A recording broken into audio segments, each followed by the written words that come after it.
তো বন্ধুরা, আসলে কি হারুন কিসেনদার মারা গিয়েছে? কি বোঝেন? জনপ্রিয় হারুন কিসেনদার আমাদের মাঝ থেকে বিদায় নেবে? না, অবশ্যই হারুন কিসেনদার আবার ফিরে আসবে আমাদের মাঝে তার অভিনয়ের সূত্র নিয়ে। তো বিস্তারিত জানার জন্য শেষ পর্যন্ত ভিডিওটা দেখতে থাকুন। অভিনয় জগতের বাজ পাখি, তবে শারীরিক কিছু অসুস্থ থাকার কারণে একেবারে বেশি অসুস্থ হয়ে পড়েছিলেন।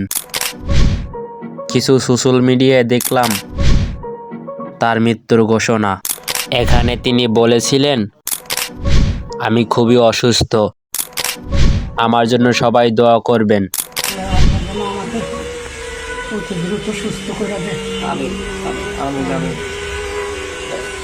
আমাদের ওস্তাদের জন্য সবাই দোয়া করবেন। ওস্তাদে বলছে সবাই যাতে তার জন্য দোয়া করে, সবাই দোয়া করবেন ইনশাল্লাহ, অতি দ্রুত যাতে আমাদের মাঝে আবার ফিরে আসে হারুন ভাই। এ কারণেই আমরা সোশ্যাল মিডিয়া বিশ্বাস করি না। এ কারণেই বলছি, মানুষের কথায় কান দিবেন না। এই ছিল আজকের ভিডিওটা ভালো লাগলে চ্যানেলটা সাবস্ক্রাইব করে দিবেন।